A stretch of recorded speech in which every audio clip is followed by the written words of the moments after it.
What's up? I'm DJ Phazer. I built this matrix mixer from AI synthesis from the individual pieces to make a fully functional module of my own. I cannot emphasize this enough, how cool these are.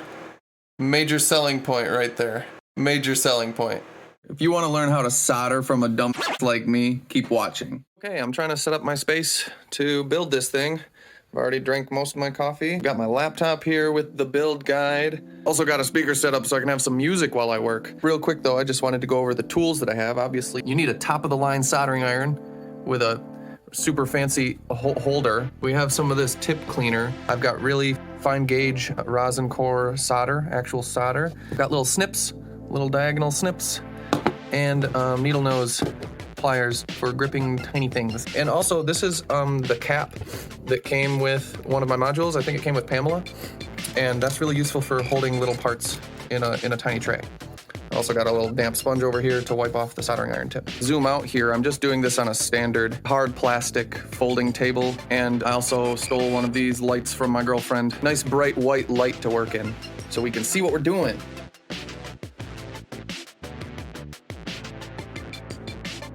One other thing worth mentioning before I actually plug the soldering iron in is that I have a fan here for some airflow.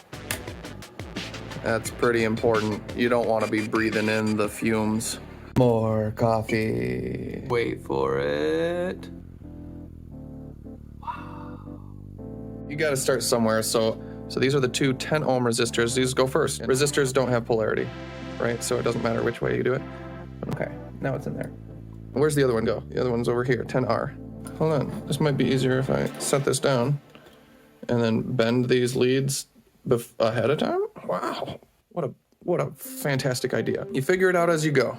Okay, and you just flip it over and it just requires a steady hand. I've got the soldering iron in one hand and the actual solder in the other. But you just wanna very carefully heat up the lead first and then touch the solder to that, the tiniest bit. And I think that's good, maybe a little more. Okay, not too much, but you want to have just enough. It becomes liquid for just a split second, and then it flows right into place. It's kind of like, I don't know, it's got viscosity maybe similar to oil. Oh, it got a little too warm over here. Melted a little bit of my table. And then this is what you're left with, okay? They look decent, and you take your little snips and just snip them off as tight as you can. I could probably trim them a little shorter, but that'll do.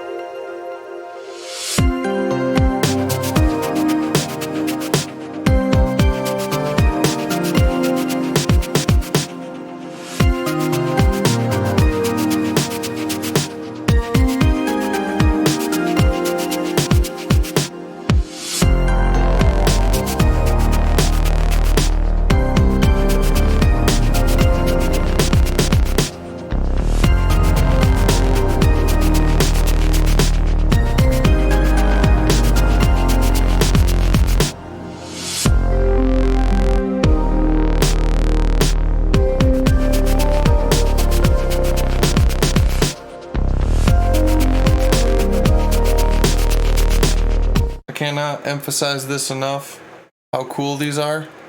Major selling point right there. Major selling point.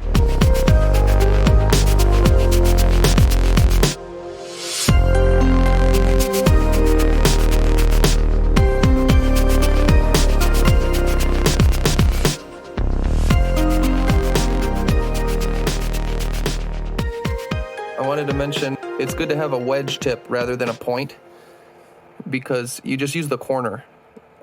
You kind of just use the corner of it. And very carefully let it flow. Oop, you gotta have enough. And just let it flow into the spot. There's a point where it just kind of floop. And I think I nailed it. That one's all right. There's a little too much. There's a little too much. I'll clean that up.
Okay, so I took a break. The manual says to do a continuity test, and ain't nobody got time for that. I'm pretty confident that I did everything right. I followed the directions. I'm pretty sure I got the polarity correct. I've got it hooked up to my rack, and I'm just gonna power it on and see if anything bad happens. And if it doesn't, then I think I'm probably good. You ready? Ready? Moment of truth. Okay. It's not smoking. There's no lights to confirm. So now I just gotta hook something up to it and see if it works. Just as a preliminary test, I've confirmed that, you know, input number 2 routed to output C. That's this knob. I've turned it up. It's got a tone, just a tone droning through, and it's coming through, and I can hear it. So I've confirmed that it works. I'm gonna go ahead and mount it in the rack and confirm all the other inputs and outputs. I think we're golden. Sweet, shout out to AI Synthesis. It was a really easy DIY project. Pretty good one for beginners, I think, and relatively inexpensive, and I hope it adds a lot of cool functionality to my rack. Stay tuned.